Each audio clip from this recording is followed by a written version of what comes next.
Welcome to the 50th episode of Tales from Korea, and that also means it's been nearly a year since I started the channel.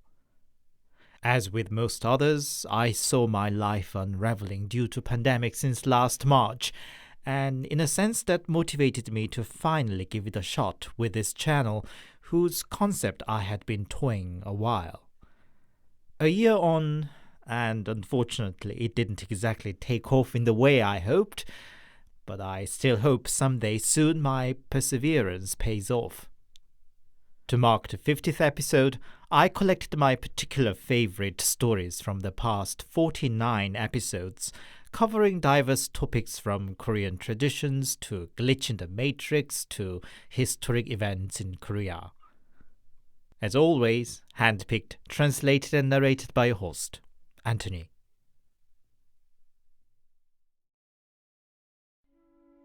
My mother had a conception dream before she gave birth to my older brother. In the dream, she was walking along the road back in her hometown and found a pair of plum on the road. One was big and plump, and the other small and shriveled. She picked up both of them, but eventually discarded the bad one on the way. Upon waking up, she sensed it must be a conception dream and visited a gynecologist a few days later. What the doctor told her was, a twin was conceived initially, but one was weaker than the other, and the weaker one apparently vanished. So-called vanishing twin syndrome.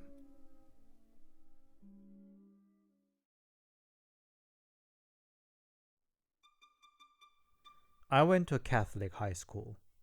I'm not Catholic myself and no way religious at all, but it was by pure chance of drawing lot. One used to choose first to third preferred school among the available local high schools. Usually one gets a place in the school of one's first choice, but it occasionally happens that one ends up in the second or third choice, like in my case. Naturally, most other schoolmates were devout Catholics, and so was my friend, whom I'll call R. He subsequently chose the way of priesthood. One Saturday afternoon, we were on our way back home and saw a shaman performing a ritual as a part of the town's folk festival program. There were lots of spectators already circling around the colorful ritual. We were almost the last comers and could only get glimpses between layers of wall of people. Then I noticed my friend R looking down and mumbling something to himself. I asked what he was doing, and he said, "Such a ritual is all fraud. I'm reciting a prayer to protect myself from any superstitious influence." Not long after, suddenly it went quiet. The shaman stopped in the middle of a dance, dropped the ritual bells, and shouted, "You!" pointing a finger towards the spectators. Those who were in the front were stunned, of course, and asked, "You mean me?" The shaman replied, "Not you! Step aside, now!" The wall of people parted and opened up, revealing me and R right at the back. The shaman roared like an angry animal to us. "You! What have you got against me? Why are you interrupting my ritual?" I didn't understand at first. We were just quietly watching after all.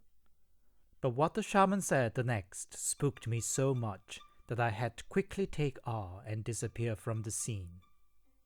The shaman, looking right at R with hard eyes, said, "Your big god had scared my little god away. Stop bothering us! Go away! Shoo!" I must add there were really a large number of people, and we were right at the back of the crowd. R is particularly small guy, just about 160 centimeter tall, and would have been practically invisible. Also, the ritual was very loud, and it was impossible that the shaman could overheard R's whisper of prayer.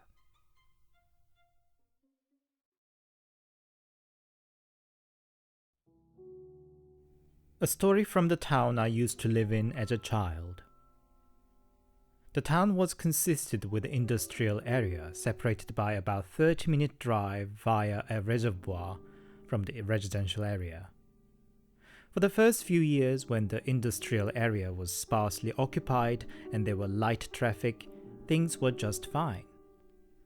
But as the industrial area grew and the traffic increased at night times too, a problem started to occur. Cars would drive over the bank and into the reservoir, time after time. The curve around the reservoir wasn't even very sharp, and none were found drunk driving either. Those survived the accident would testify that they saw a strange woman on the spot. Indeed, a woman drowned about there in the past, and rumors started running wild among the inhabitants of the town. After a few people perished, the authority put a warning sign and extra street lamps on the spot. Still more people died, and they widened the road. Yet more people died, and they stationed a patrol officer on the spot day and night. But the accidents continued, and so did the sightings of the strange woman.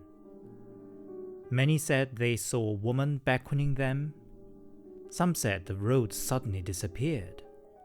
Others said they heard ominous sound of laughter echoing around. It seemed hopeless, and people downright avoided driving through the spot at night. Until they filled in the reservoir completely. There were no more accidents afterwards. Human beat the freaking water ghost. Ha!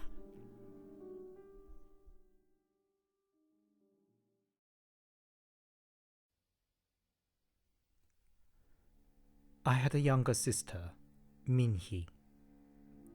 We would play together with the dolls after school like any normal sisters would.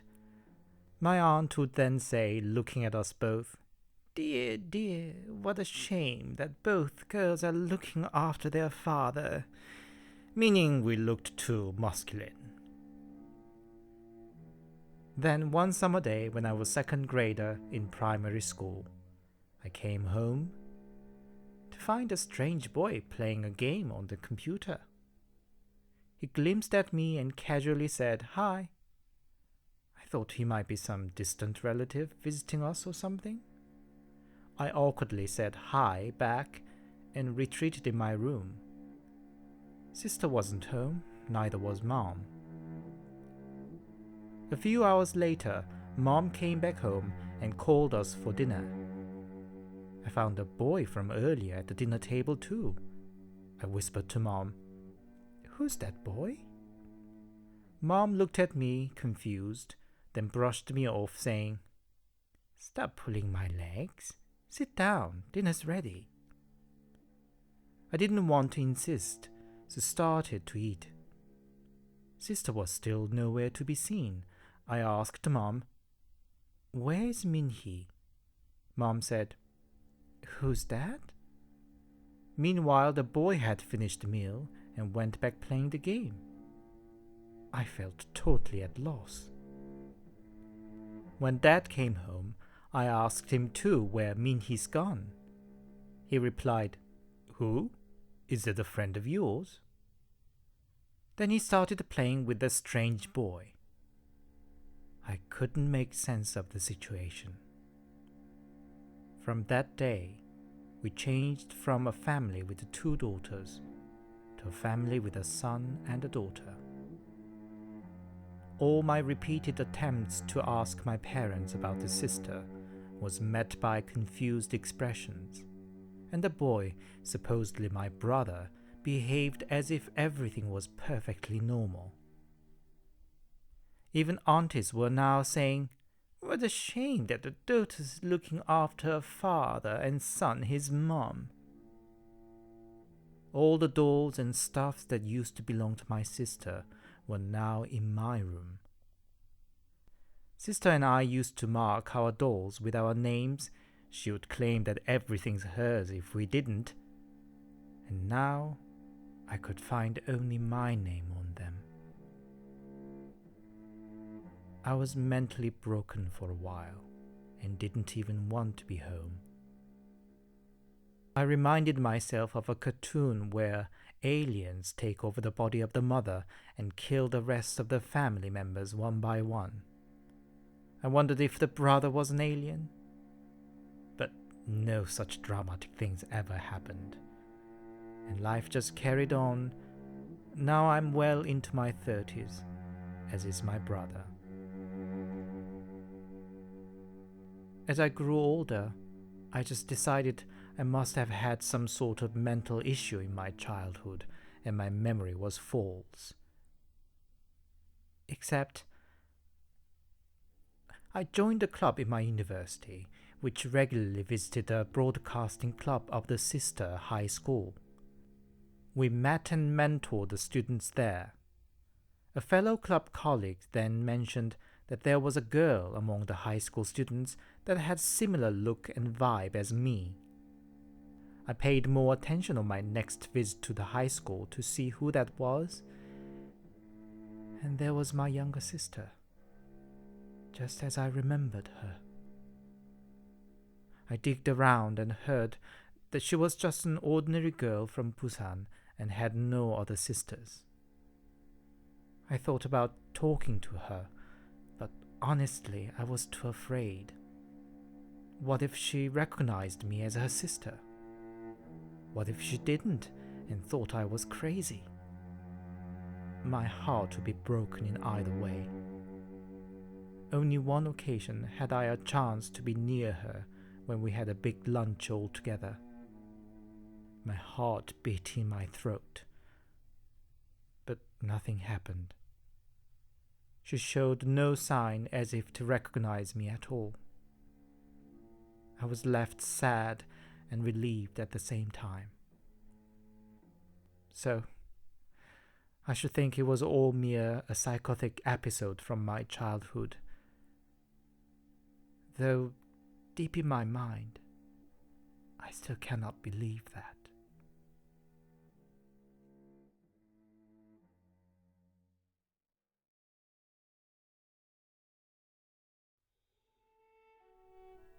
A story from when I was 9. Us family of 4 lived in a small house with 2 rooms, one for my parents and the other for me and my older brother. That spring, my grandma came to live with us. Her worsening Alzheimer's was taking a toll, and she needed somebody to tend her day to day. Now, my brother had to live with my parents, and I with grandma. I was still young and was fond of my grandma, and I didn't find the arrangement a nuisance. It was just sad to see grandma struggling with her fading memory and getting hard to move by herself. Not long after, yet another bad news. She was diagnosed with lung cancer on top of her Alzheimer's. It wasn't too big a surprise considering she'd been a lifelong smoker. It was already too advanced, and her condition worsened quickly. It was one rainy summer night. As usual, I went to bed with grandma about at 10. I was woken up by my grandma. "Get up, child, get up." "What's up, grandma?" I thought she got up for a glass of water or something. "Friends of your dad's are visiting. Open the door for them, quickly," she said. My eyes followed where her finger was pointing. The window. Our flat was on the 2nd floor, and all I could see was the crown of trees shaking violently in the rainy storm. "Grandma, that's just the window." I thought she should be hallucinating. Grandma lied back in silence and seemed falling asleep again. But she shook me up again not long after. "Get up, child. Open the door to your dad's friends."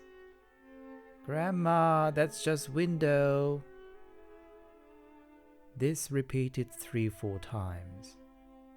And then, "Friends of Dad's are here. Open the door," she said again, but this time she tried to get up herself.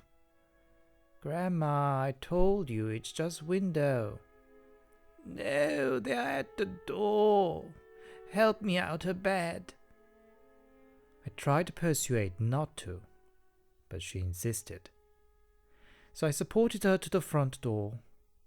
I put a light on the hallway, but naturally I could not see any sign of a person through the glass pane of the door.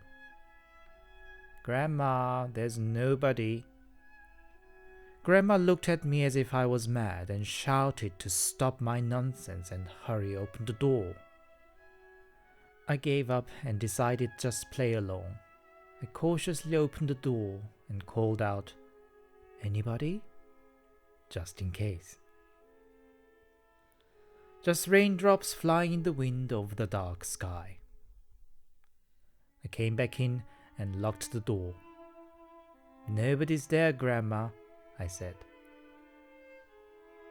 This time, she seemed calm and just told me to come back to bed. I supported her back to bed, hoping this was the end of this drama.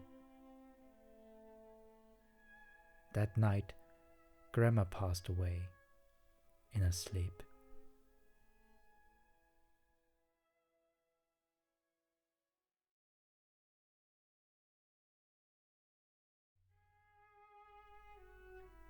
It happened 3 years ago. My eldest uncle was suffering the final stage of stomach cancer. Doctors finally gave up and recommended he spend his last few months back home. My uncle had divorced and lived with his girlfriend, who was plain despicable.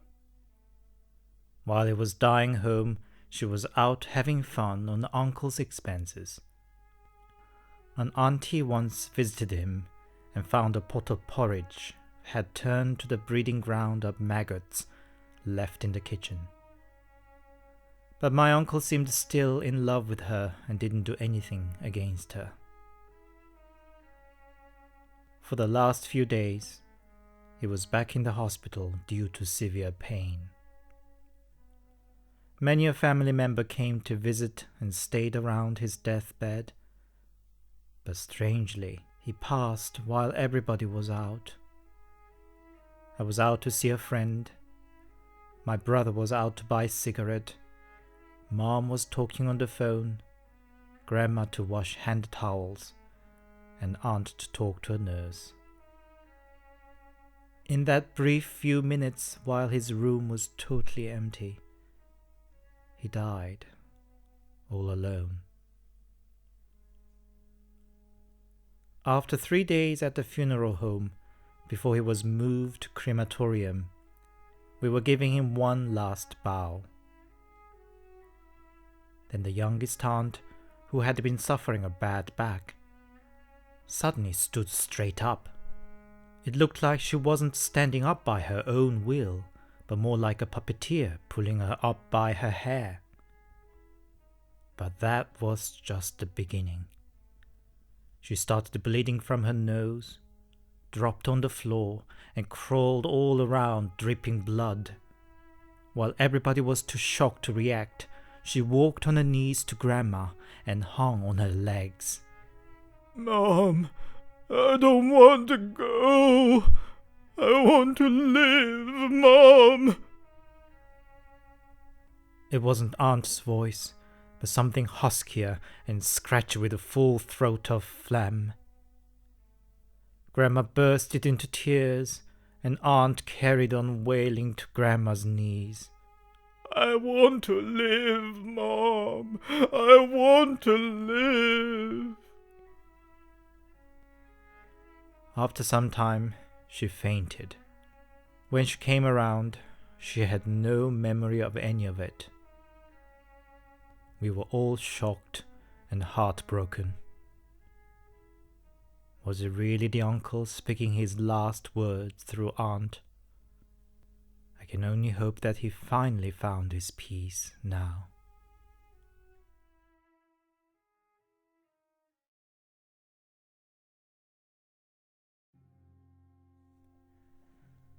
A story I heard from an officer during my military service.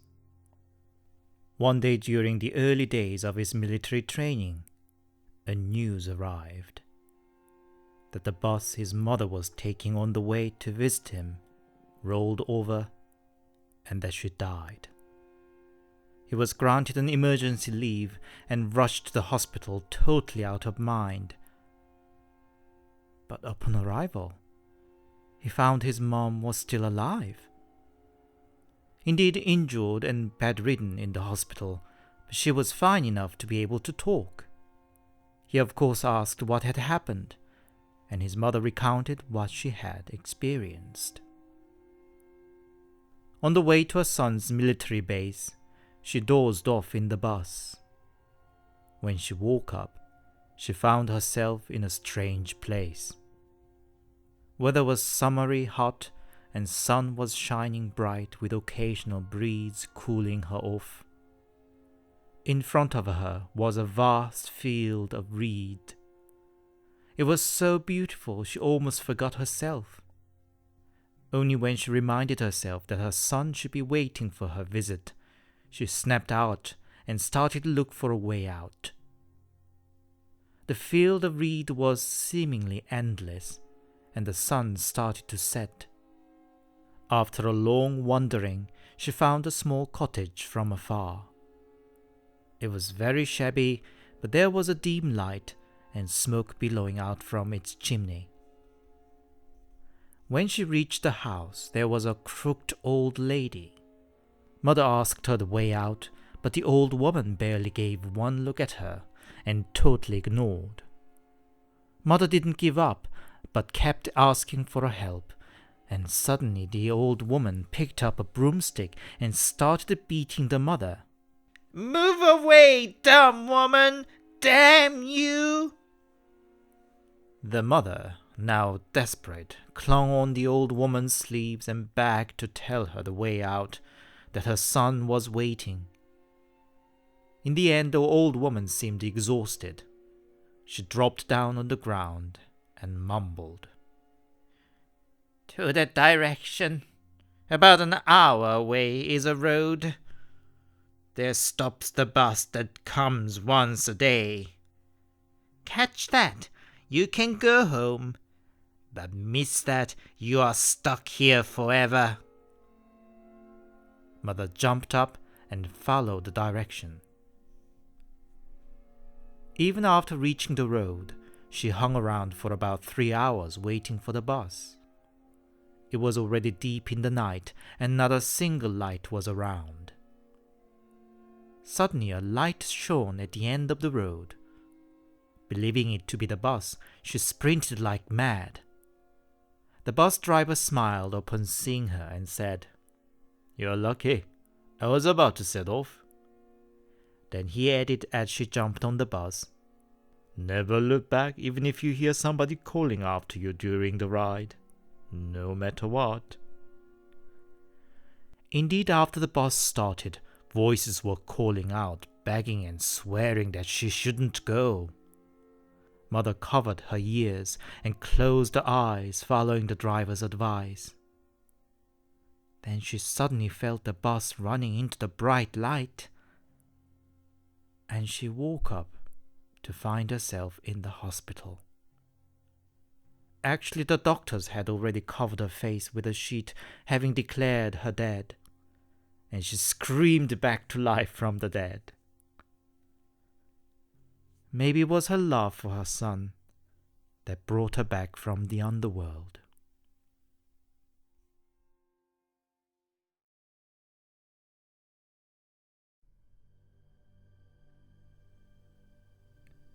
It's about a dream I had more than a year ago. In the dream, I met a guy, we fell in love, and embarked on a relationship with all the usual ups and downs.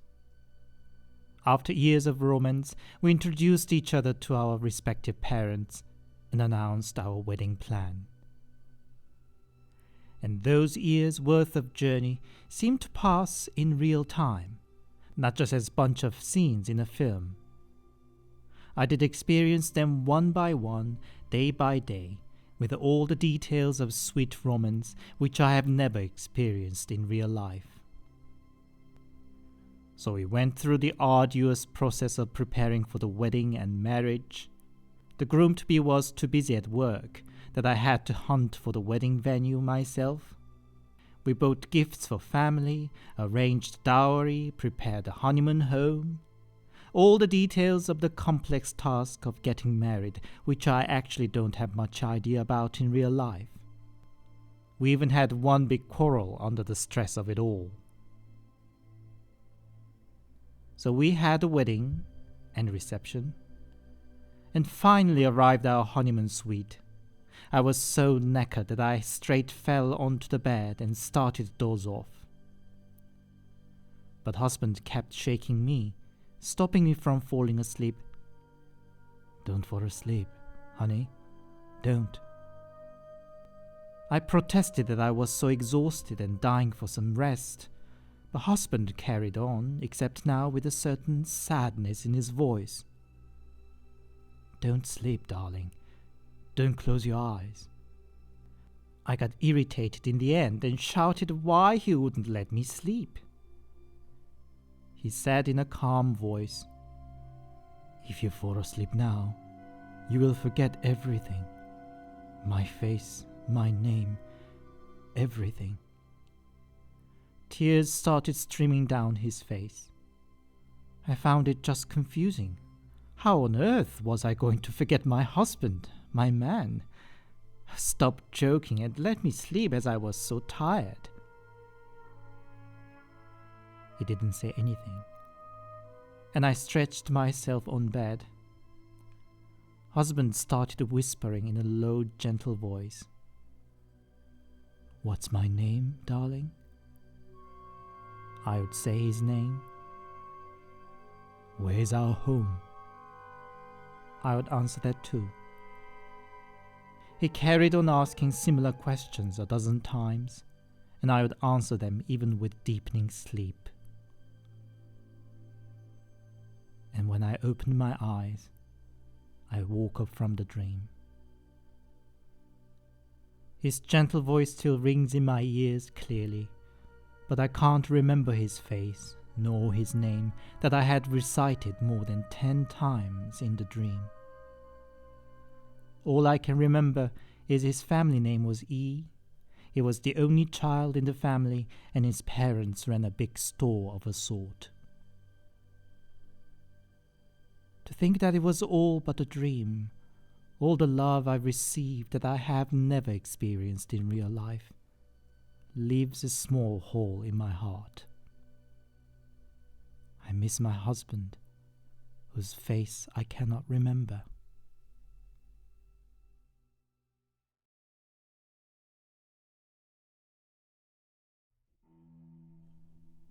This is what my friend experienced when he was 18. Life in the last year of high school is a tough one. He was on the way home as usual at 1 a.m. after a long day at school and after-school lessons. The lift arrived that would take him up to his flat. Strangely, he didn't feel like to hop on it. Something was holding him back from going back home, he felt. But what else could he do so late in the day, and another long day at school and after-school lessons waiting after just a few hours' sleep? He opened the door to his flat on 10th floor. The strange feeling only intensified as he walked in. The space felt bleak.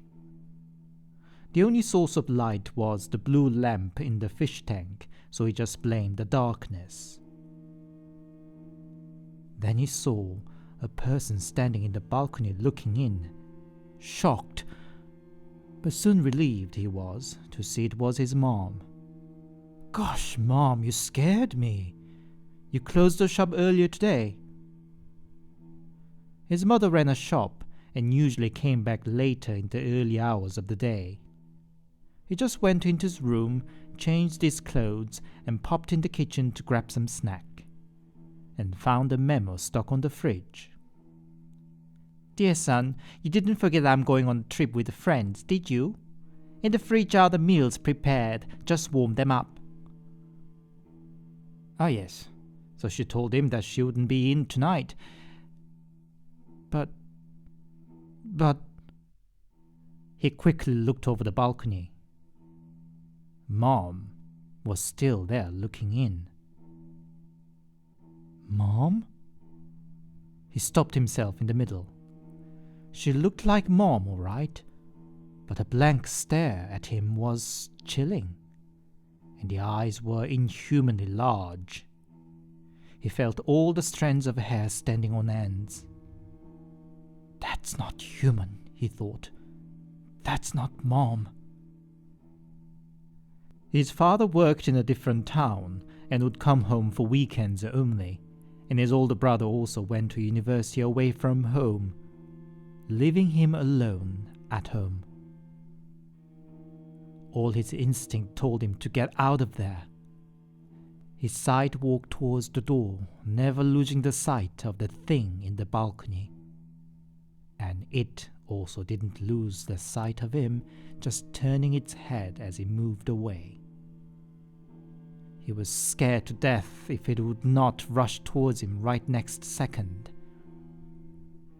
As soon as he got out of the flat, he sprinted down to the ground floor. Heart was jumping out of his mouth, but he never stopped listening if it wasn't following him down. Only then he realized he didn't have his phone on him, was barefooted and in pajamas. Having no other options, he walked to the concierge's office. He looked up at his flat, only to find it was still looking down at him from the balcony. He was all tears by then. With the help of concierge, he called the police and his older brother. When the police arrived, the flat was empty. Everything was exactly as he left, with lights on in his room and kitchen, and no sign of intrusion. And of course, police wouldn't buy the story about something looking exactly like his mom, but not his mom. Meanwhile, his brother also arrived. He expected his brother going ballistic for calling him in at that hour for non-issue. But what he said was, "So you saw it too?" His brother's story was, when he came back home previous weekend, the flat was empty as Mom was at the shop and the younger brother was with the friends. He was out to fetch some cigarette and snacks and back. He too sensed something was off the second he entered inside. He had left the light on in the living room, but now it was off. Just the television was still on. He switched the light on and saw his mom standing in the bedroom looking at him through the door opened ajar. "Whoa, Mom, are you pranking or something?" But it didn't take long to realize something was terribly wrong. He looked up at her again, and the eyes weren't humans. They were all white with only tiny dots of pupils. He couldn't move or think while his mind was shouting, "Run away!" Just then, "Hey son, what are you doing there?" It was Mom just entering the hallway. He looked around to find his real mom. "What's up? Are you not well?" Mom asked. He quickly looked back at the bedroom door. Now he'd have to save Mom if that thing should attack her too. There was nothing. He entered the bedroom. Nothing. Windows were locked, nobody hiding in the wardrobe, nothing under the bed. Mom didn't take him seriously, just brushing everything with, "Are you ill?" Is our flat haunted? The older brother said. The brothers looked at each other in silence. They spent the rest of the night at a 24-hour internet cafe.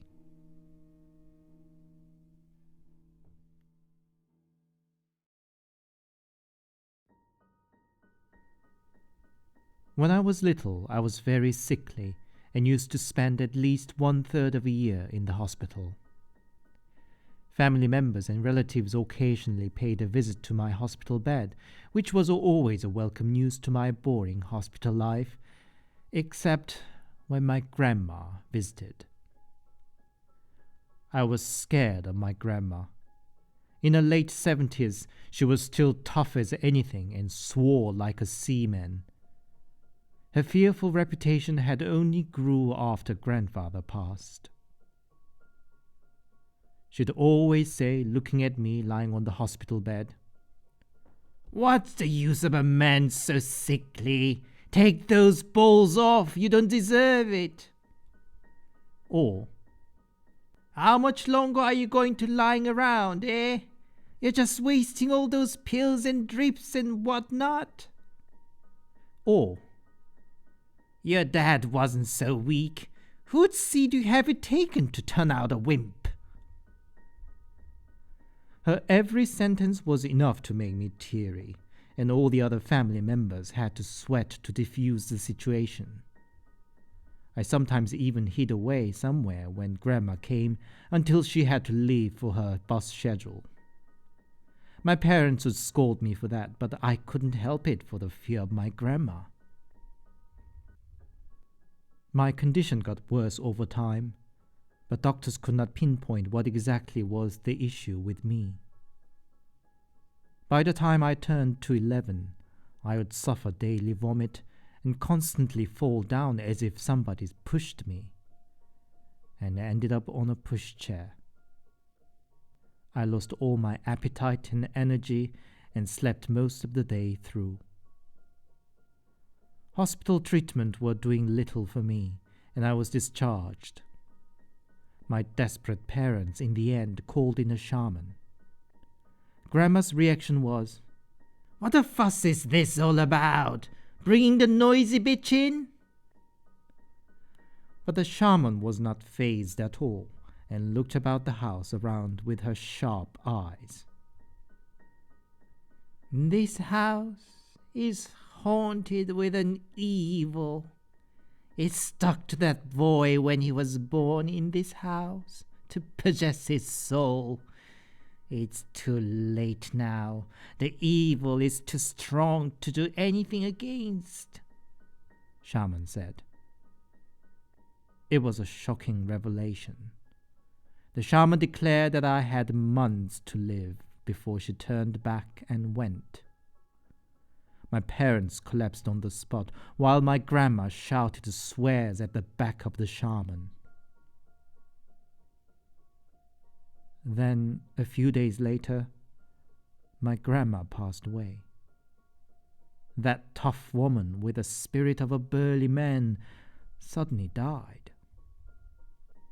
Everybody could not believe it. Grandma lived by herself since Grandpa died, and that morning my uncle, who lived nearby, paid a good morning visit, only to find her dead in her sleep. After a funeral, I had a dream. I saw Grandma's grave opening up. She walked out of it with an axe in her hand. She marched without hesitation towards my family home. Her face seemed so enraged that it looked like a devil himself.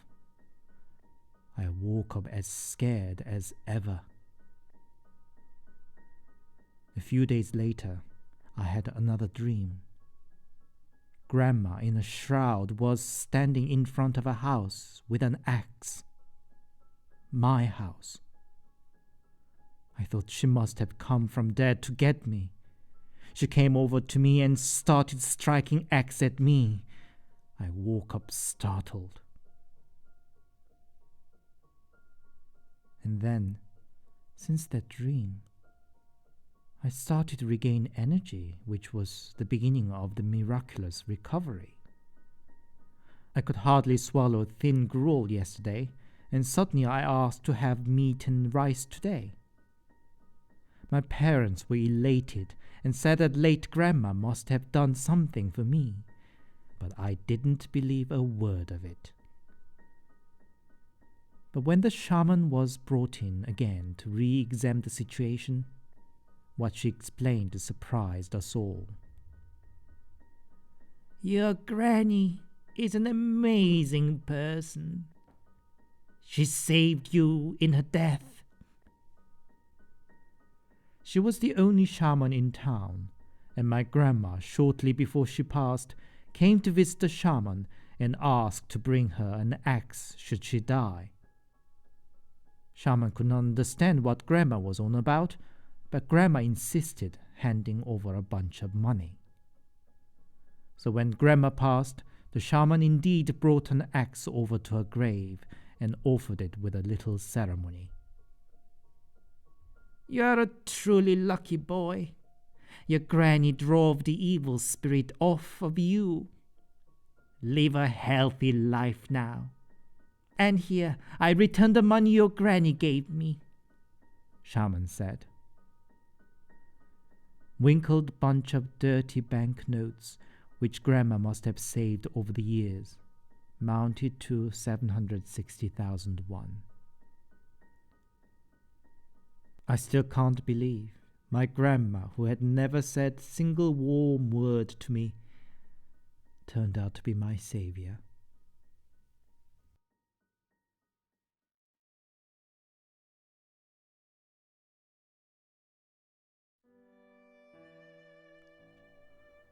My family is a bit all over the place when it comes to religion.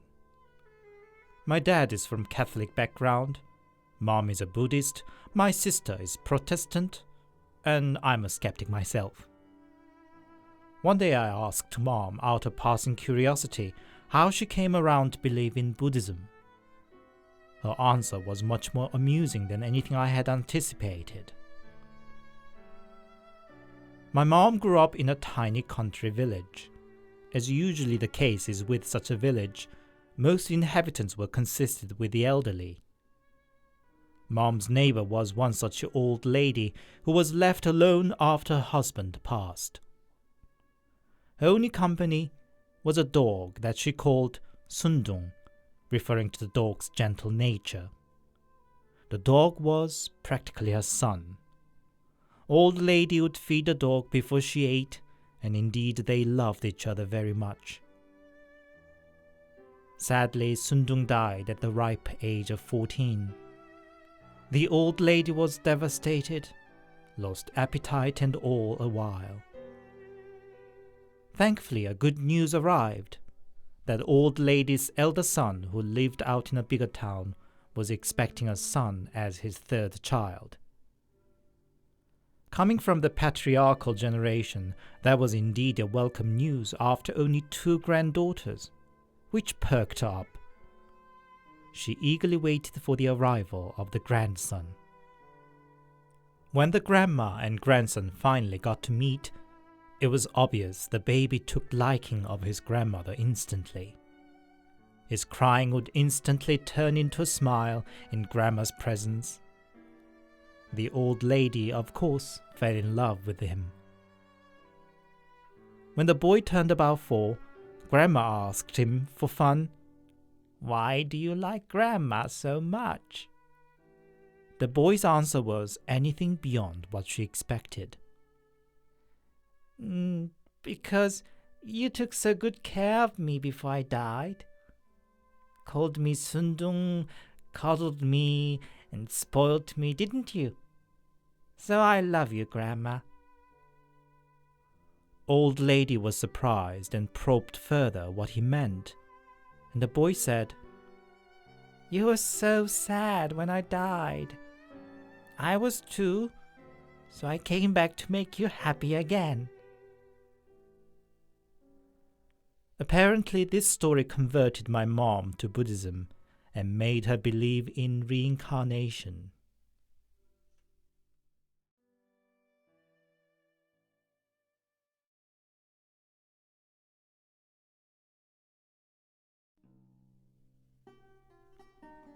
Once upon a time, in the remote countryside, lived a young man named Tokchil with his old mom. He wasn't very bright and rather slow, but was kind-hearted and did everything to care for his aging mother.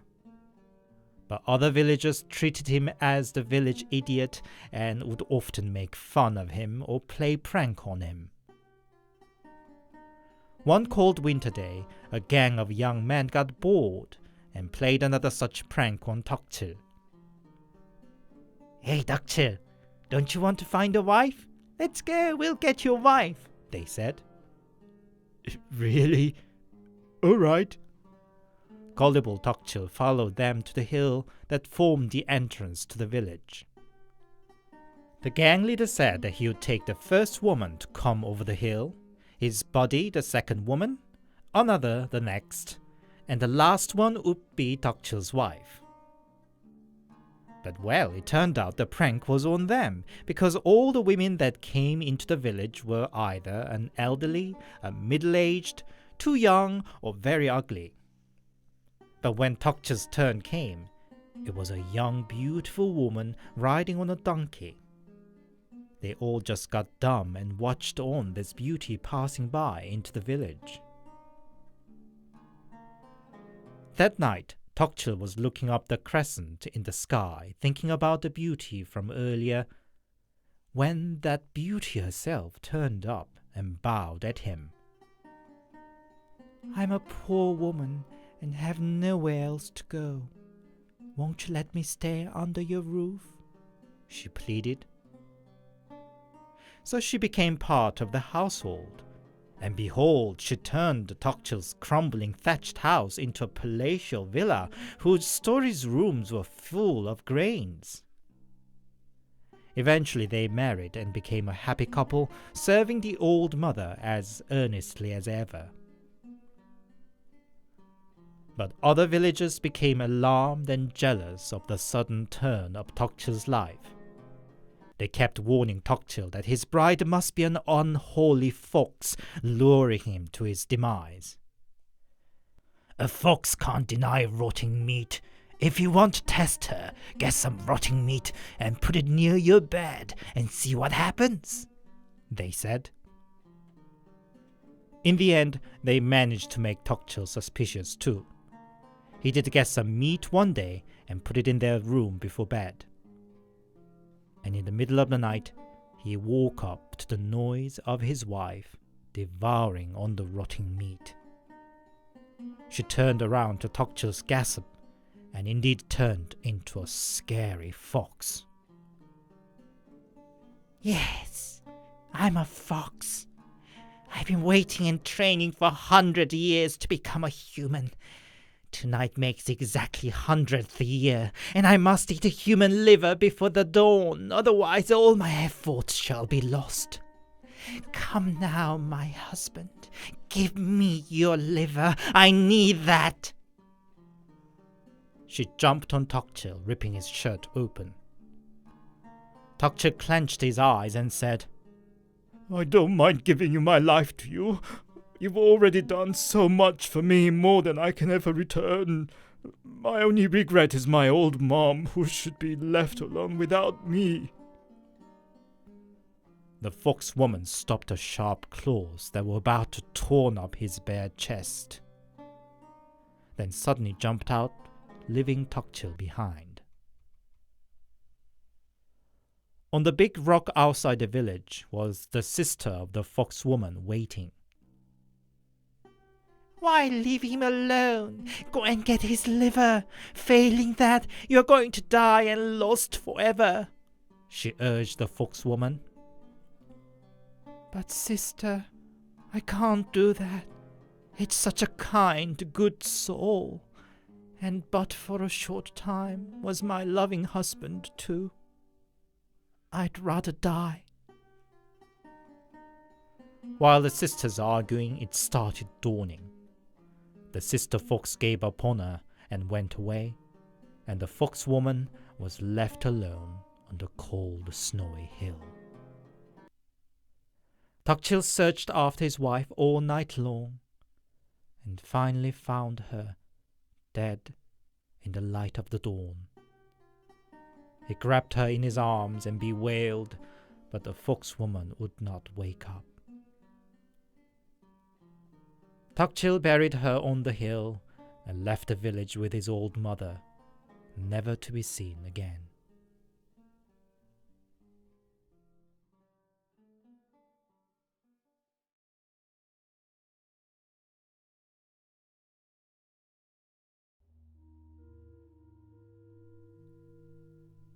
I had a friend whom I first met way back in my kindergarten. She suffered some sort of chronic kidney issue. It was quite serious. I still remember her mother would always carry around a urinal to check out on the condition of her urine and check all the ingredients before buying a snack for her. She herself had a very lively character and would carelessly play and jump around until she would collapse and throw up. Her mom asked me to keep a watch on her, and I did. Sometimes even fought off bullies on her behalf. She later presented me a jar full of origami birds as a sign of thanks. Back in my days, overall culture in schools had very little regard about the human rights of students. One day in my middle school, a PE teacher insisted that my friend should join all the physical class activity, citing she could cope whatever she had with her willpower. My friend collapsed with a dehydration, which was very bad news for a person suffering a chronic kidney problem. In the end, an ambulance was called in. In case you are curious, the PE teacher kept his position despite the uproar from parents. I heard she was in and out of consciousness for 3 days, but returned to school a week later. Again, in my time there were little regard to students' right, and sick leave was very limited. Problem was, she returned totally a different person. She used to be active, bubbly, and lively. Many didn't even notice she'd been ill. But now, she became quiet and all limp. Even stranger was she seemed not clearly remembering about me or other friends. It all weirded me out, and we gradually grew apart and eventually lost contact when she moved away. A decade later, my family moved to a new town and found out my old friend was also living in the same area. Since we've known each other from kindergarten, our parents had also known each other well, and the reconnect was actually first made through our parents. Her mother would still recount how kind a friend I had been back then, how her daughter nagged her to help making origami birds as a gift for me, but how she seemed to have forgot it all now, that heartless girl. My friend seemed very awkward to see me again, though of course we both were adults now and had enough social skills to smooth the situation. It was only later, when she was left alone with me, that she confessed that she really didn't remember anything about me. I tried to lighten it up, saying nothing unusual there, our memories sometimes got messed up. But she was serious. She didn't know me at all. She knew we had been friends over a decade from all the photos, but she had absolutely no memory of them all. All she knew was she woke up in the hospital one day, woke up in the world different from the one she had known. People told her that she'd been ill, but she had no memory of such either. It brought me back the memory that the friend indeed got healthy after the hospitalization. By then we were not very close anymore, and I didn't see it myself how and when exactly it came about, but I do remember my mom passing the news to me. I didn't give it a much thought then, but come to think of it now, it was indeed odd that a chronic problem suddenly disappearing like that. Friend continued to explain how difficult it was for her then to wake up in that strange world. At least she was still young and somehow managed to adapt to the new life. Could not imagine how it would be if such a thing happened again now, as an adult, she said. I'm still not sure whether to believe what she said or not. Could be just the issue with her memory due to the physical shock she went through. But to think she indeed came out of hospital a totally different person.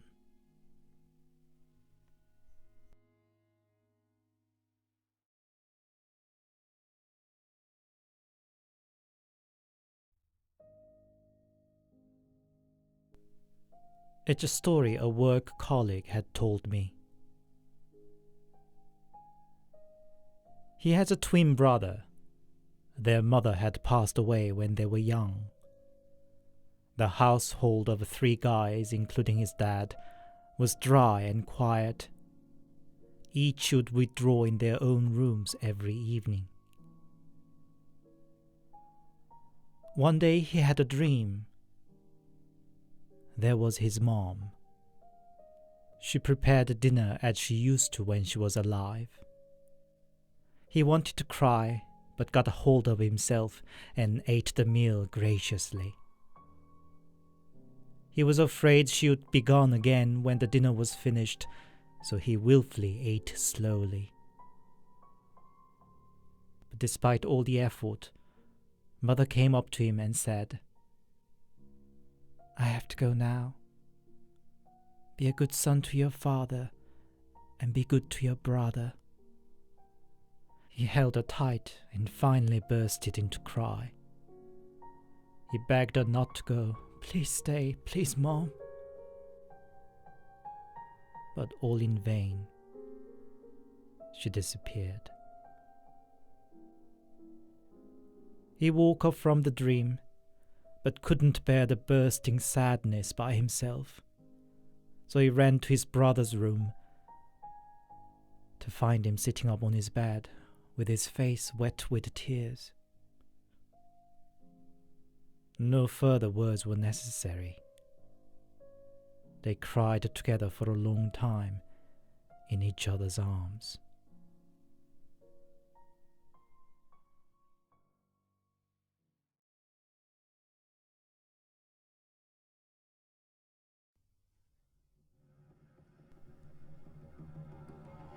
In 2005, I was serving in the auxiliary police force in Busan. There were only about 20 of us, and the duties ranged from guarding the entrance to supporting various paper and office works. For the lack of a hand, the 2-shift schedule was pretty tough, consisted with 24-hour work and 24-hour off.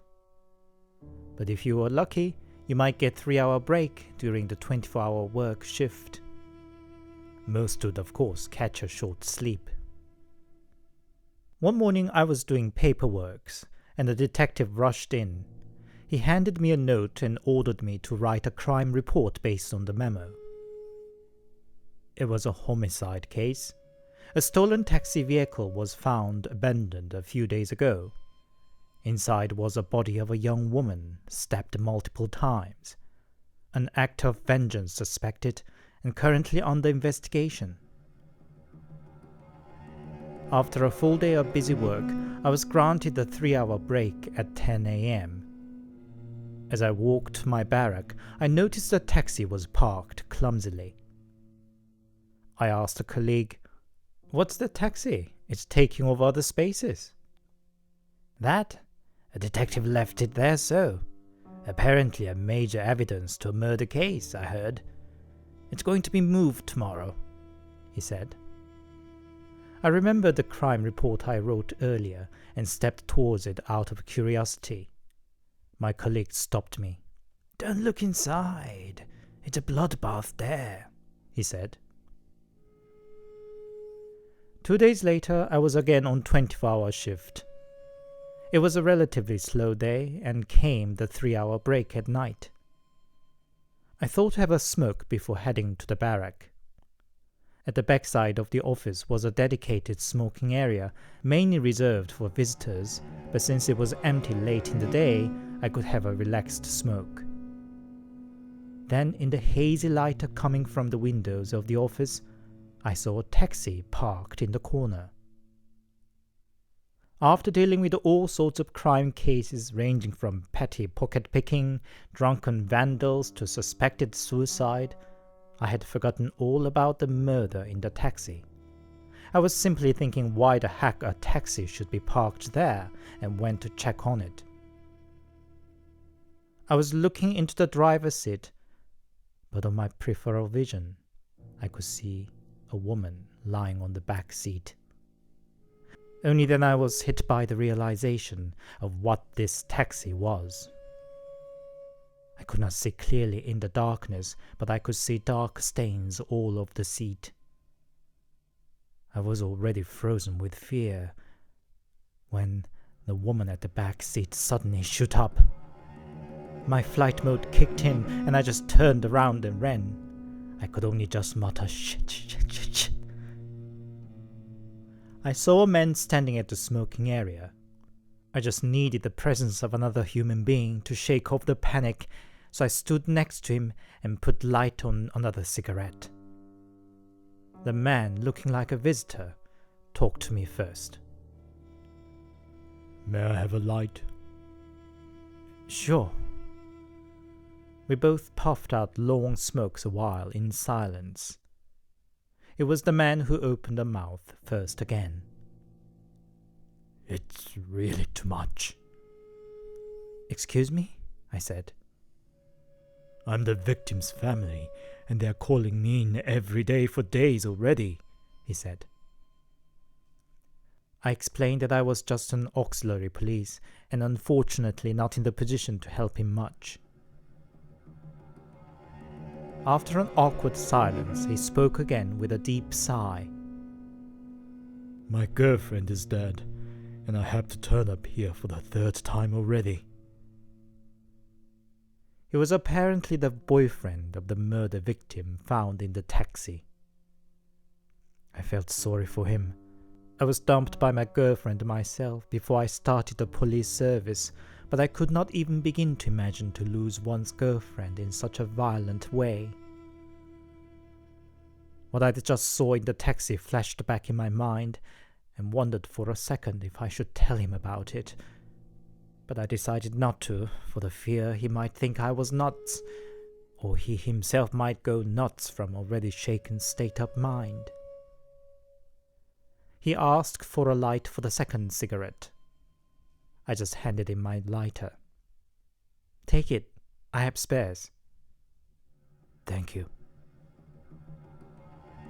Our conversation was choppy and awkward, but he carried on. "I know I shouldn't accuse somebody without a proof, but I suspect it was the taxi driver." "Do you think so?" I said. "I saw him all scared and fidgety earlier during the interview. His report of his vehicle stolen must have been false to start with." I like detective stories myself, but having the real murder case and its bloody evidence so near and real, I wasn't in the mood to join in. "I'm sure the killer will be caught, whoever it may be. It is terrible to kill a person like that," I said. "I don't care what the law says. I'm gonna crush him with my own hands." He was getting emotional. It was totally understandable. I would have felt the same if I were in his shoes. But I wasn't in the mindset nor the situation to get too involved. I excused myself that I should get back to my duty. I peeped back on my way to the barrack and saw the man walking towards the taxi. Was he going to see what I saw inside the taxi too? Was it really a ghost, or was it just me hallucinating? Despite of myself, I was keep watching on the man. He had yet another cigarette in his mouth and was looking in the taxi. couldn't make out the details of his face or movement in the dark, but he seemed blanked out. I soon gave up and went back to my barrack. I lied down to sleep, but could not shake off various thoughts easily. If she that I saw was really a ghost, and had I not run so fast, might she have told me who the killer was? I managed to fall asleep, only to have a short but vivid dream. I was sitting on the passenger seat of a running car. I could barely make out a man was driving, but his image was so hazy I wasn't quite sure if somebody was actually driving at all. But car was nevertheless running on a frightening speed, so fast I could feel the tingling sensation of the speed through my body. In front of us was a crosswalk, and a child was crossing. Before I could say, "Slow down," our car just hit the child, never slowing down. The windshield was sprayed with blood. I screamed we should stop, but the driver said, "It's all right," and simply turned on the wipers. It wiped out the coat of blood on the windshield, but blood kept flowing down as if somebody was pouring it down from the ceiling. I could not say anything more, and the eerie sound of wiper moving and the speeding car running filled the space. Out of impulse, I looked back and saw a woman stabbed all over. I screamed and shouted to stop the car, and the blurred image of the driver turned into the man, the boyfriend of the dead woman. I kept shouting until the car crushed into something and rolled down, tossing me around in the car. I woke up screaming. I slept in my uniform, and it was drenched in sweat. It was time to go back to work again. Dark and scary foreboding ran through the veins of my blood, but what else could I do but reluctantly go back to my duty? Next day, despite it was my day off, I was called in to cover the entrance guard duty because every available personnel was caught up in the mock training scheduled that day. Normally the entrance guard was a 2-person's job, but I alone was on. I got very busy helping visitors and direct cars to appropriate parking spots. Suddenly a police minivan rushed in, and 3 detectives took a handcuffed man out. As the group passed in front of me, the arrested man's eyes met mine. I felt all my nerves popping out of my body. That calm face, despite the situation, was the boyfriend of the murder victim. Recognizing me, the man shouted, "Hey, hey!" but was dragged away by the detectives. The night before, I had apparently encountered the murderer, his murder scene, the taxi, and possibly the ghost of his victim all at the same time, while he was putting on the act of distressed boyfriend. No wonder he chain-smoked. Later I got to read the case report. The man turned himself in by confessing on the phone. Stealing the taxi was all part of the plan to eventually frame the taxi driver. The motive was the revenge on his unfaithful girlfriend. Now I have long finished the police service, but to this day remember the night when I pass a lone car parked in the dark at night. I still wonder if my dream was a prediction, and what made a man to turn himself in. Could it have been something he saw in the taxi that night?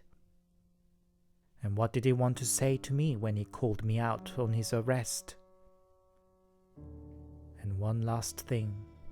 that denies me from brushing this all off clean is that I still get the same dream occasionally. I wonder if there's yet something uncleared with the case.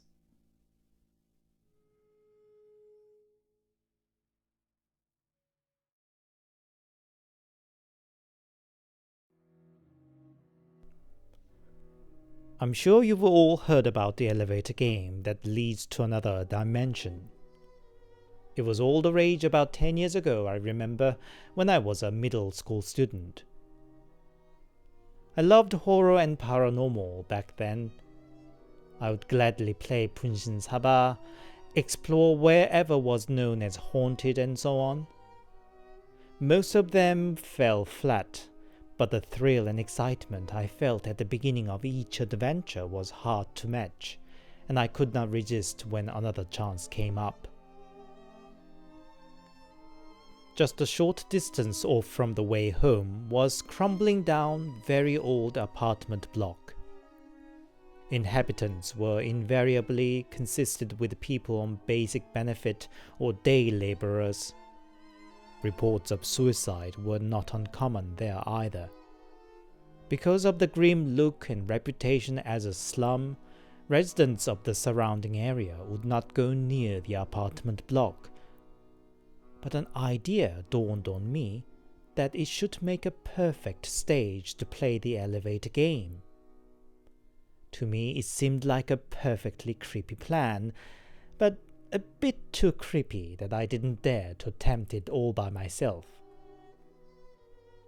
In the end, I suggested the plan to a like-minded friend, and he said he too always wanted to try the game once, but so far didn't dare by himself. So we decided to give it a go together that very night.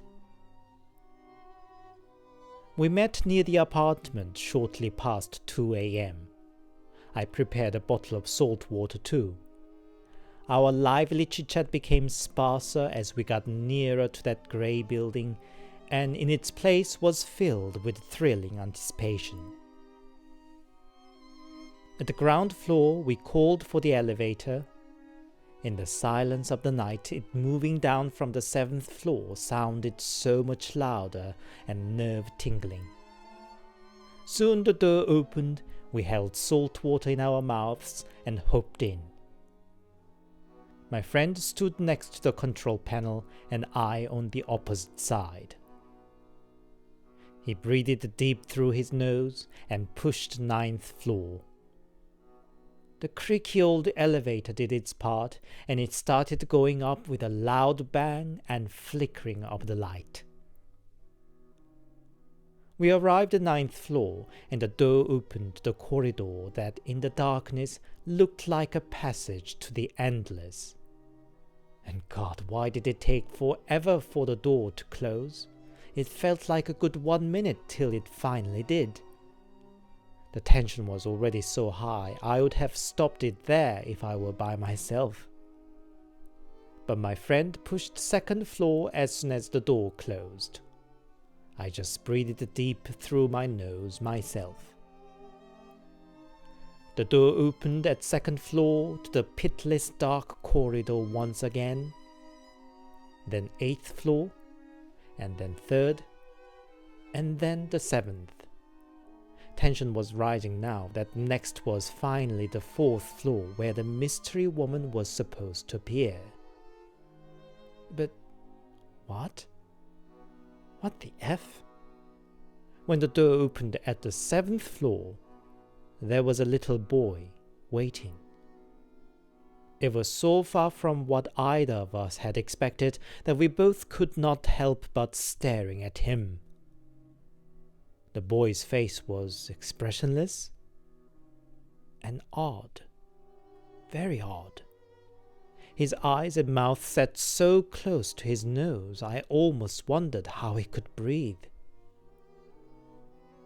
The boy walked into the elevator quickly, then right up to the opposite wall, and just stood there looking into the wall without pressing the button or checking on the floor as a normal person would. We could not, of course, say anything, but frantically exchanged glances of What's this, boy? What's going on? My friend seemed to have had enough too, and pressed the ground floor instead of fourth, meaning he was aborting the game. And as soon as he did that, the boy started laughing or crying, I'm not sure, but violent enough for his shoulders and body to move up and down as he did.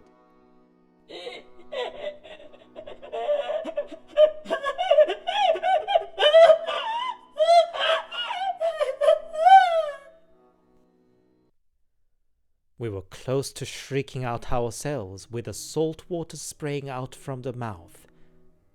As the elevator descended, the boy's laugh got louder and more violent, shaking like a madman. Finally, the door opened on the ground floor, and we both shot out of there, spewing out the salt water. We ran as fast as we could, screaming and shrieking. One final thing. It might be a false memory, or my panic of the moment might have made me see something that wasn't there. But as I ran away, I did look back. The elevator door was closing, and I saw the hair of the boy getting longer and longer.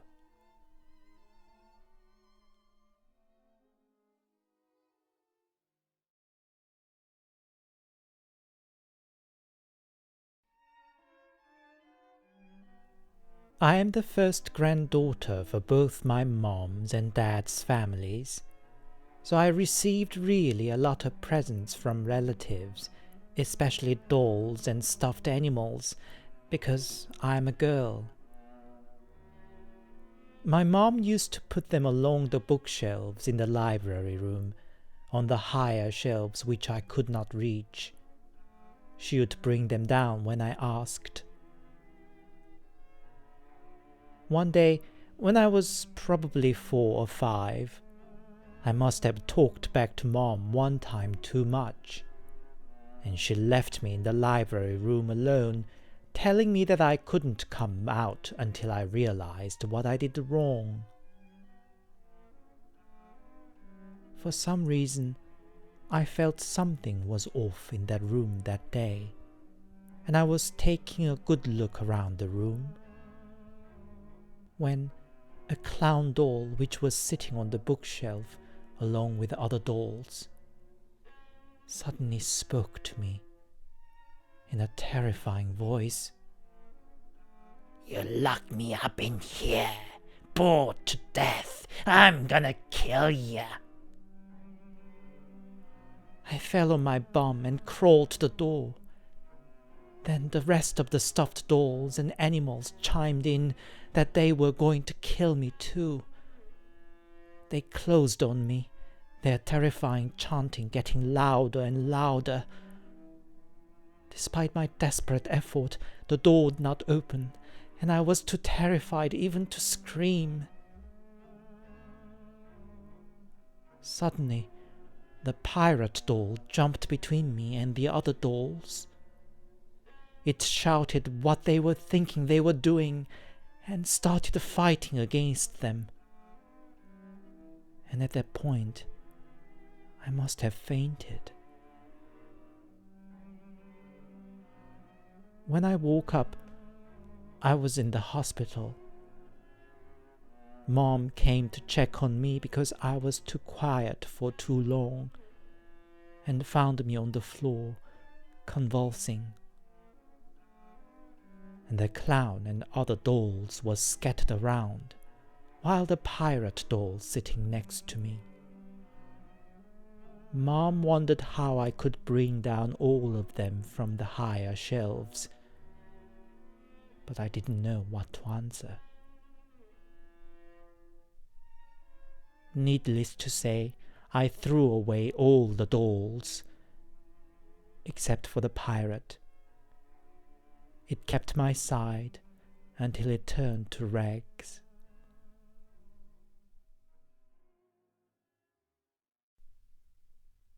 The following story, though from a genuine historic document, may be offensive to some viewers.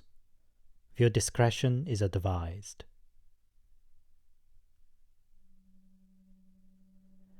Ig was a scholar and philosopher of Joseon dynasty, especially well known for his reformist ideologies. 성호사설 is the collection of his various lectures and conversations with his pupils covering vast range of topics. But there's one little section from the collection that caught the morbid interest of horror fans of 21st century about how to make a cursed object called yamme. Yamme must have been invented by a truly sick mind. The process begins with kidnapping a young child. The child is locked up and kept starving. When he's fed, it'll be with really delicious and addictive food, but only a tiny amount, just enough to keep him alive. The child will then gradually get thinner and weaker, while hunger and obsession for food ever growing in him. When he is reduced to mere skin and bones, he is offered with some delicious food, but stuck in one end of a long, hollow bamboo stalk. The child will desperately try and reach down the narrow tube, and just then, the perpetrator kills the child instantly with a single precise slash of a sharp knife. The starving soul of the child then flows inside a bamboo stalk and is stuck there. Once this cursed object is completed, then the perpetrator would bring it around and visit rich households. The rich food of such households would make the hungry ghost in the bamboo stalk go mad and bring all sorts of ailments and havocs to the family. Then the perpetrator would ask them to pay him a huge sum for the promise of lifting the curse. As terrible and despicable as the description is, Ig does add at the end how this was considered a serious crime and punishable with a maximum sentence with no chance of mercy. And probably for that reason, he hadn't heard about it in the recent years.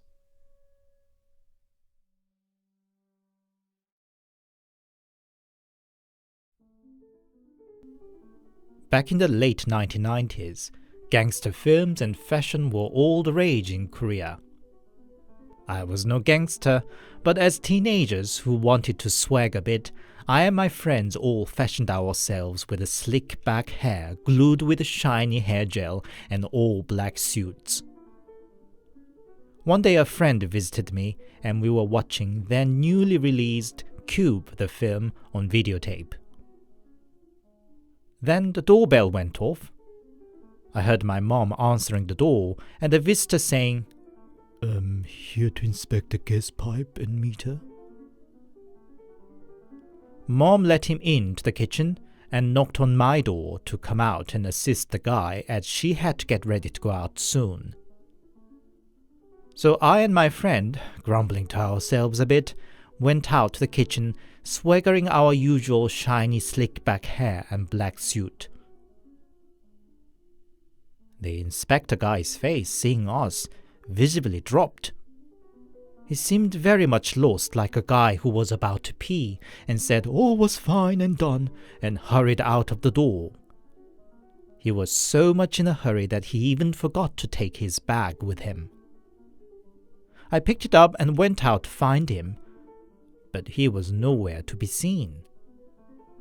We shrugged and left it near the door, expecting for him to come back. After an hour later, there was an announcement from the security of the flat block. "Beware, beware! There was a robbery case after gaining the entrance, feigning a gas inspection. Don't let any stranger in." We were stunned. I quickly checked the content of the bag the guy left. A kitchen knife? rope, duct tape. A strange set of tools for a gas inspector. I handed the bag over to the security manager of the flat, but haven't heard if anything came out of the case. Scary world it is where we live in.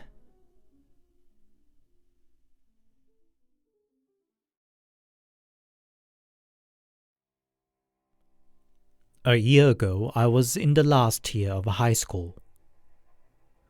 To make up the first 2 years which I had spent carefreely, I worked really hard in the last year towards the big day of SAT. It was during the finals of the first term. The following day I was expecting tests for 3 subjects. One of them was English, my favorite, so I worked on the other 2 subjects first and saved English for the last. But when I finally picked up English, I realized I forgot to bring some other important textbooks from school. Shit. English was too important a subject to give up. Time was heading to 9 p.m. and it was getting dark, but I had no other option but going back to school. My school is consisted with 3 buildings. The main block, plus 2 separate extra buildings were on each side facing each other. My classroom was in the extra building.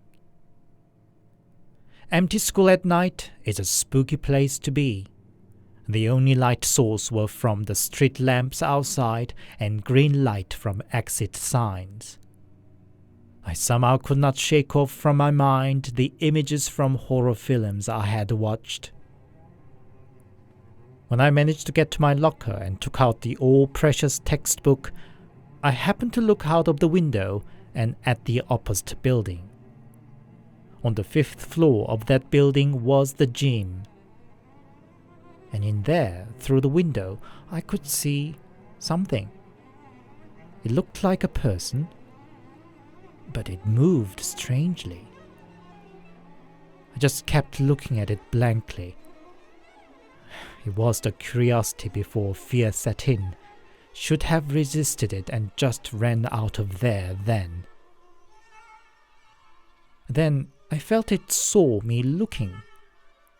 I could not clearly see it, but sensed its eyes meeting mine, and also that it smirked.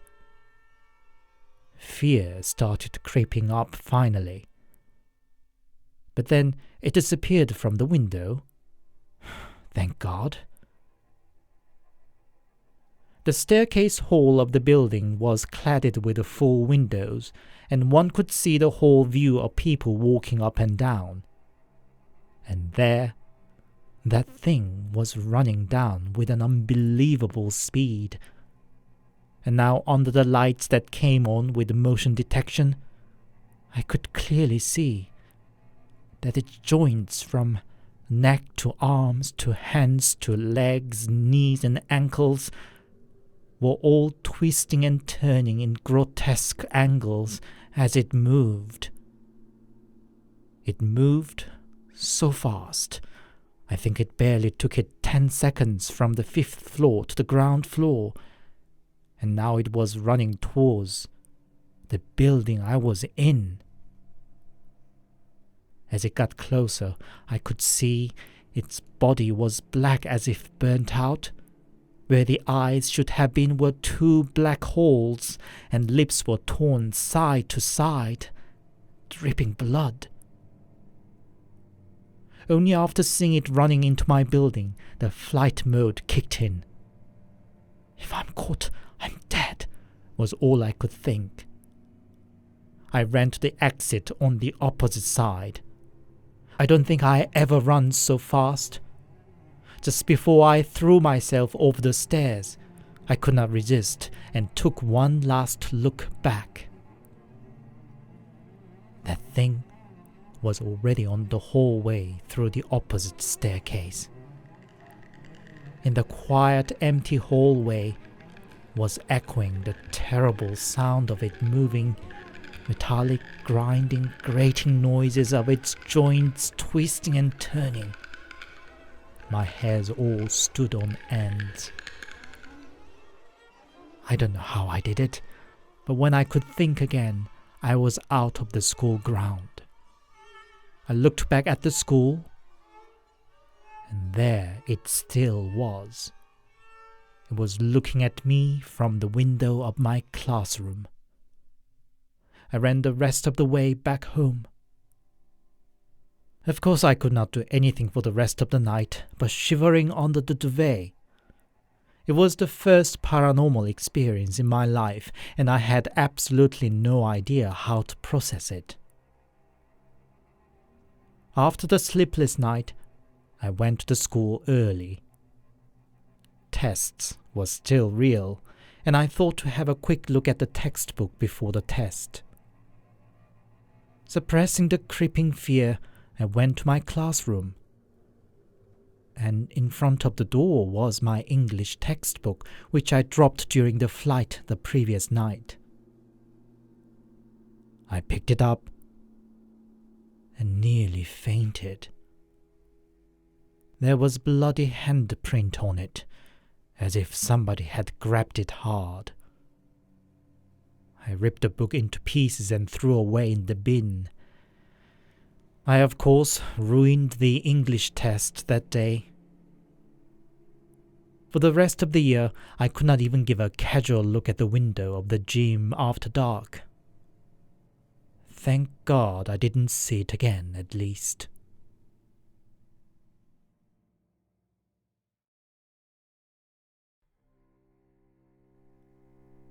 When Korean War broke out, my maternal grandparents were a young couple. Grandfather and grandmother separated in the mess of fleeing the war, and grandma, alone with her baby son, sought refuge at a distant relative's. In the mountain of the village lived an old shaman. She was already a family friend to the relative, and grandma too quickly got friendly with her, sharing food and exchange visits. Apparently the shaman grew to like grandma and her baby like her own daughter and grandson. About a month and a half into the refuge in the village, the shaman called grandma out late at night and took her out to a particular spot of the riverbank where the water got wider and calmer. "Come out here every night and check if the moon reflects on the water.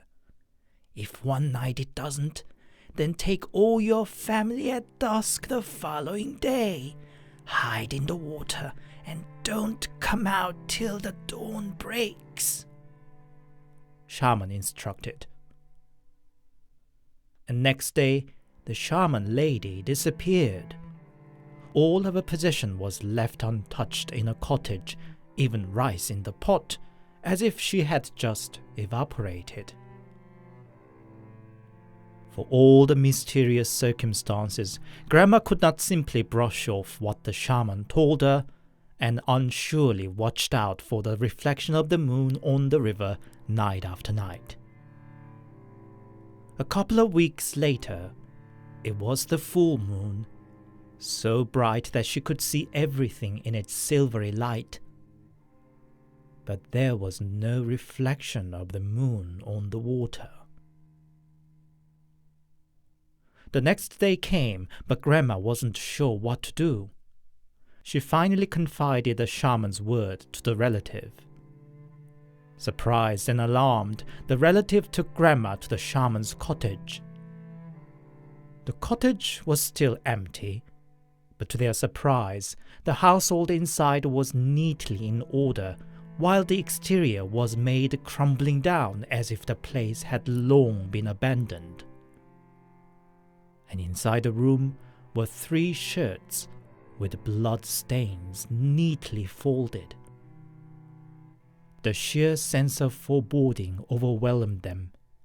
So the relative, grandma, and her son all put on the blood-stained clothes and ran to the river together.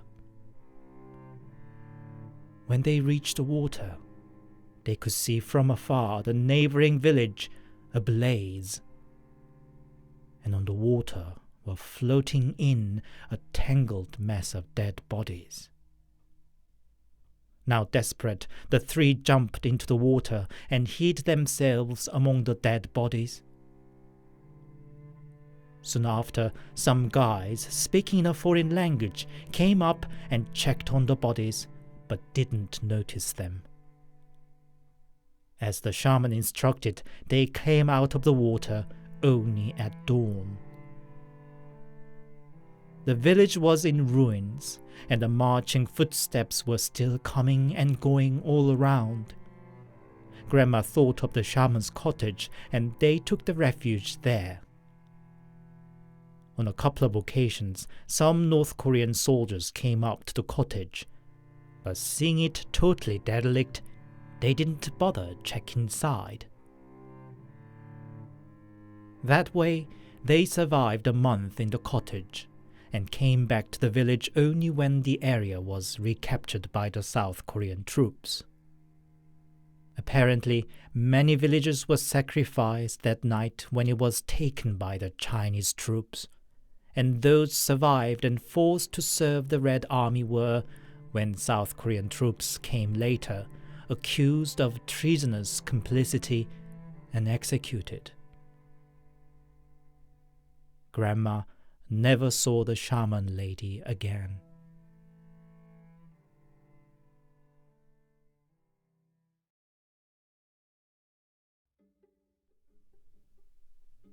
I like table tennis, but being a high schooler left me very little free time.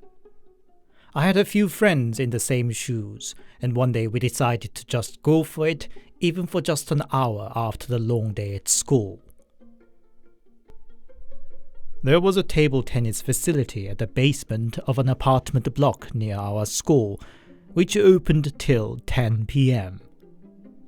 Our school finished at 9. To spare as much time as possible, we ran when school finished. So little time in hand, we just delved straight into playing the game. About 20 minutes into the game, our ball rolled into the corner of the room screened by some curtains.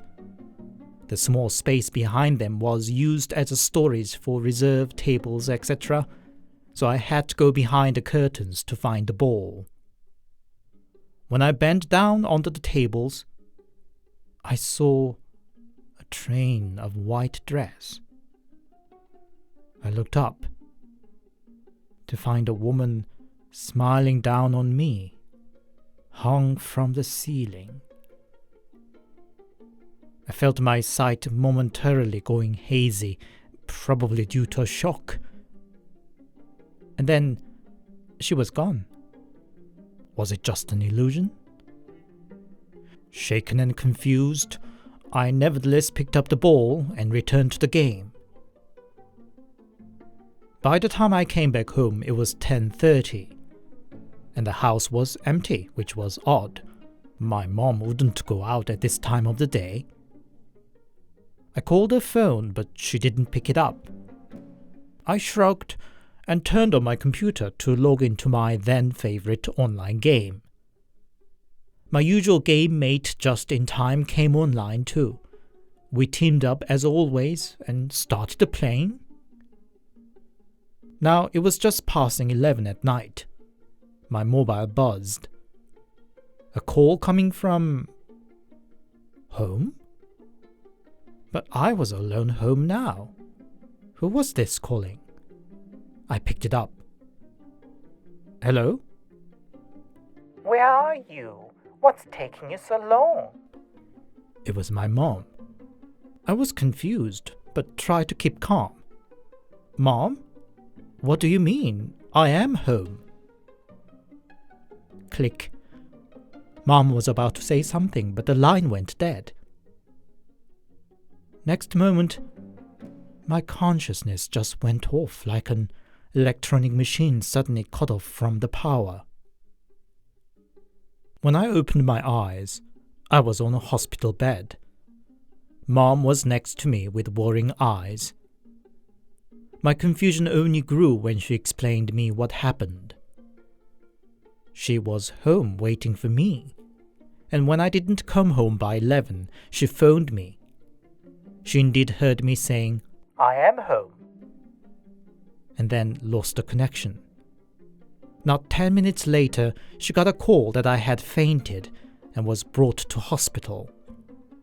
Friends who were playing table tennis with me explained to her that they had found me unconscious behind the curtains and called an ambulance. If that was the case, I must have lost consciousness when I saw that woman hung from the ceiling, and the rest of the evening was my dream. But it still didn't add up. Who was it that answered the call from my mom that claimed he was home? Mom and I could not find the call history on either of our phones, but we both remembered the call. Another missing puzzle. When I got back home and logged onto the game and found a chat log from the previous evening. From my game teammate. "Where are you gone? Shit, have you left me alone in the middle of the battle? F you!" I still don't understand. Where was I between 9:30 and 11 that night?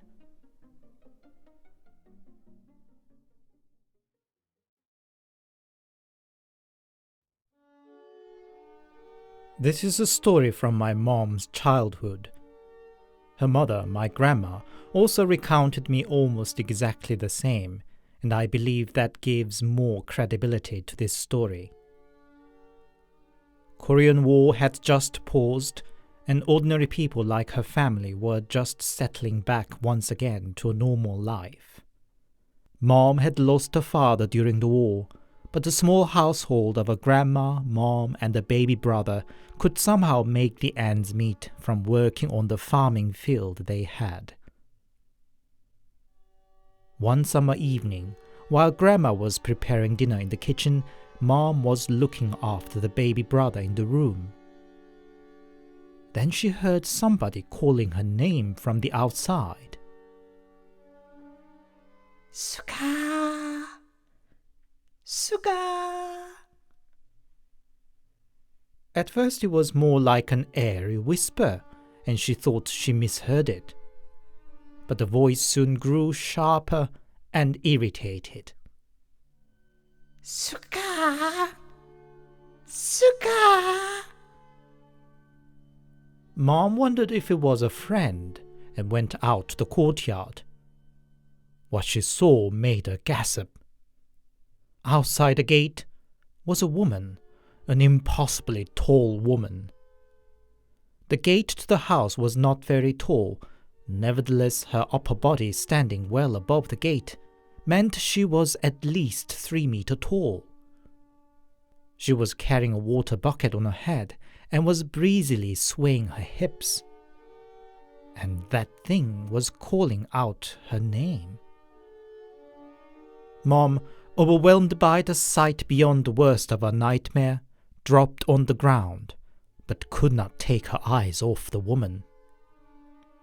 Summer evening light was bright enough to make out the features of the woman. Under the hair done in an updo with a hairpin was an elongated face, slitted eyes so narrow that she could not hardly see the pupils.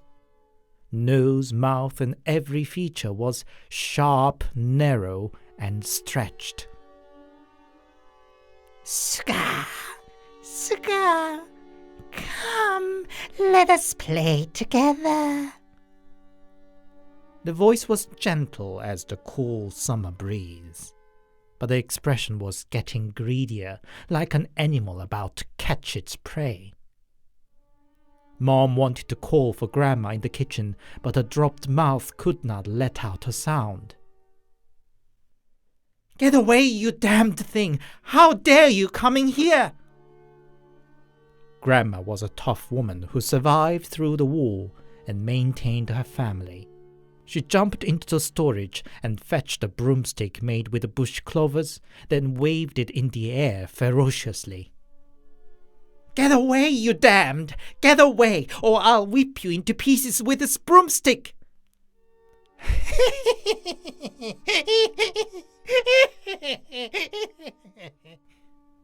The woman started moving away, creepily giggling, but her eyes kept staring at Mom on the ground.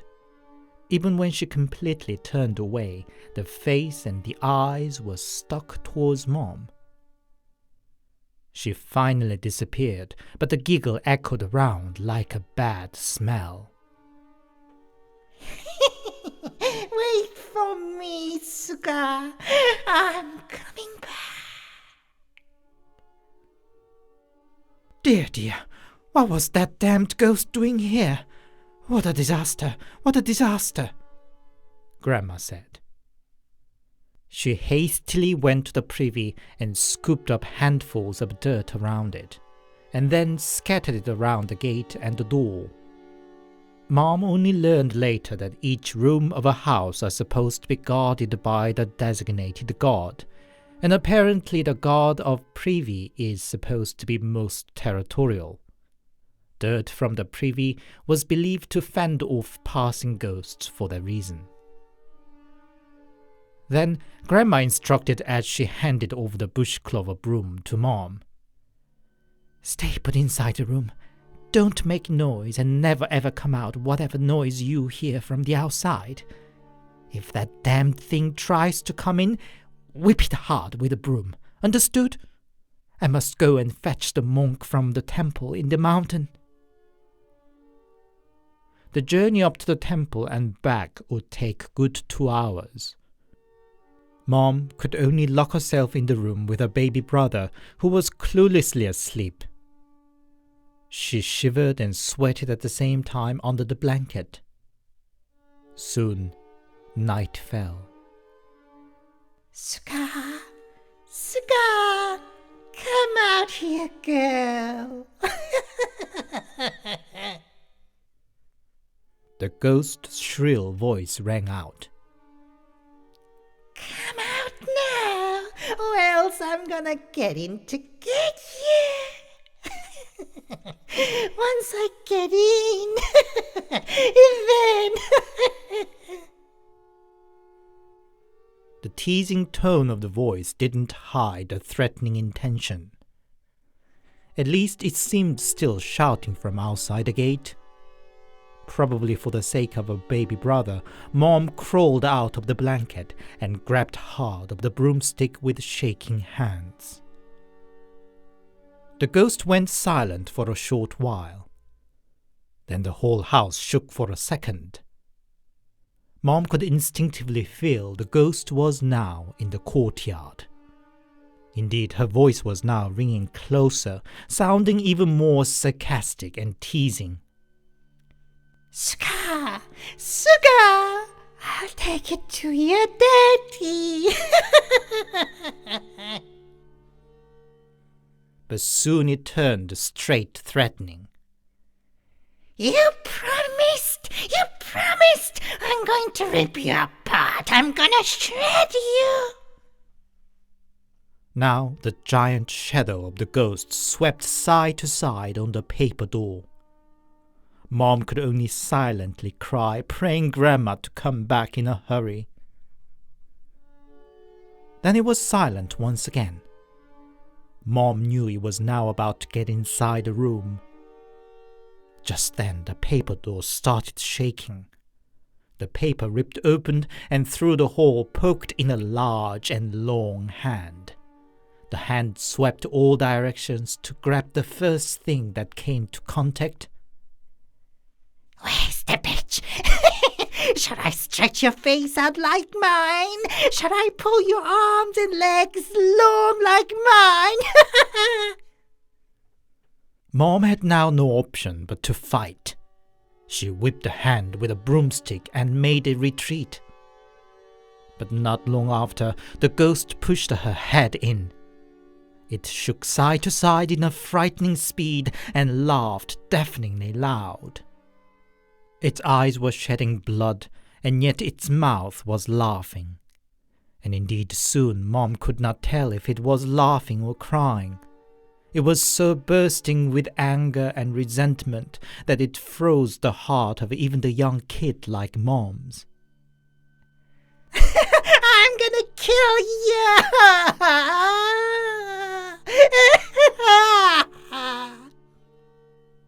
And then she heard the chanting of Buddhist scripture.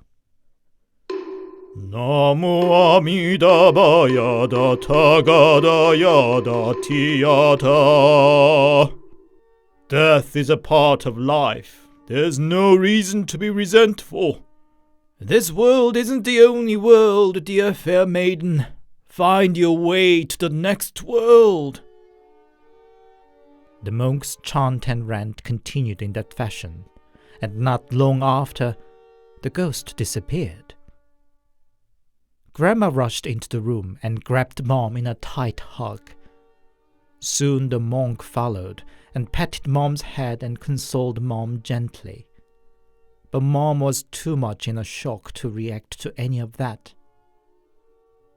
"Ma'am, hand me over the girl's skirt," said the monk.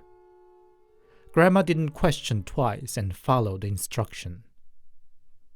Monk said, "Let us move on now. You two come with us, little girl. It's not all over yet." When Mom calmed herself down enough, Grandma piggybacked the baby and grabbed the hand of Mom to follow the monk. He had hung Mom's skirt over the gate and chanted. He then asked Mom, "Where have you been around today?" "I've been to the hill with the other kids." Grandma sighed. "God, I told you not to go there." Monk's face turned dark. There are too many of them there. How shall we find it?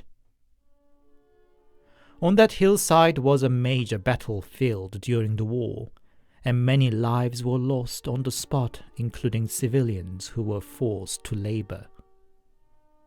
Adults had been warning village kids not to go there, but numerous bullet shells scattered around there were enough to attract kids.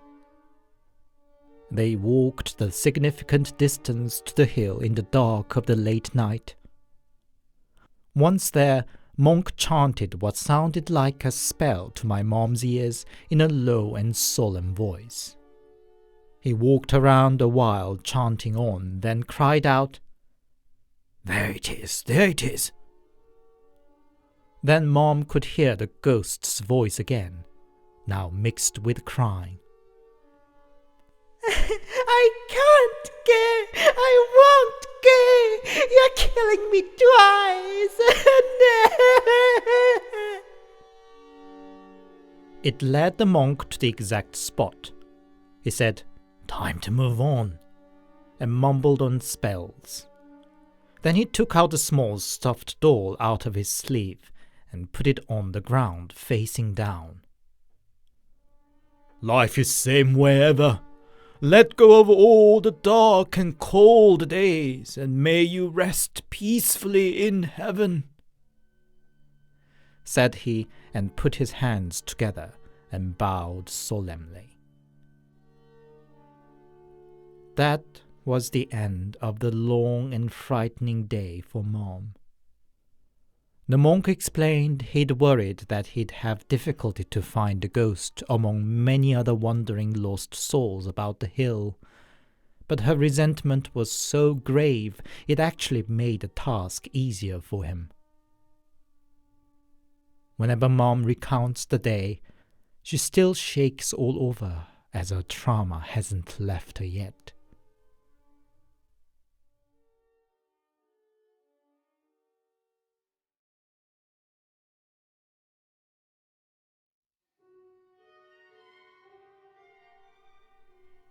I grew up in a countryside village. There was nothing remarkable about it except for the countless stories about the local tokebi. I left the village when I was still young, but who knows, the same tokebi might be still lurking around there. Just as most other tokebis, it was a big-time prankster, and would usually appear on the hill on the way from the neighboring town. This is the story an old uncle of mine experienced. One late night, he was on his way back home from a funeral. People suggested he'd better stay there overnight, as Uncle clearly had a glass too much of drink, but he insisted that his wife should be worried had he not returned. So he was walking over the hill in the drunken man's pace. "Hey, Grandpa, where are you going?" Uncle first thought he must be imagining it. Who else could be around at such an hour? "Hello, Mr. Yo, where are you heading to?" There's an old saying, if you hear somebody calling you at night, one should not answer it till the fourth call. But the voice sounded so familiar and friendly, Uncle unwittingly answered, "I'm on my way home." "Ah, I'm on my way home too. Shall I accompany you?" the stranger said. Yeah, why not?" The stranger volunteered to lead the way, and still very much drunken Uncle just followed the man with the friendly voice. "Roll up your trousers, we are crossing a stream," stranger said, and Uncle did as he was told. "Now roll down your trousers, we are crossing a thorny bush," stranger said again, and Uncle did as he was told. And so it went all night long. Then finally, "Here's my home. Why don't you stay here overnight as the night is deep?" the stranger said. "Yeah? Well, why not?" Uncle replied. When Uncle got up, it was dawn. "Grandpa, what are you doing here?" A young student found him on his way to school and woke him up. Uncle found himself a total mess. His shirt was missing, trousers all tattered, and his exposed legs were scratched all over. He was stunned. "Why am I here? I crushed other friends," Uncle said. The student called in some villagers, and with their help, old Uncle could come back home. He believes he was tricked by the notorious Tokebi a big time.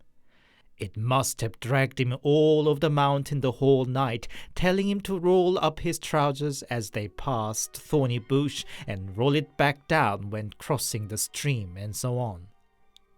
His misadventure became so famous among villagers that nobody dared to pass over the hill late at night.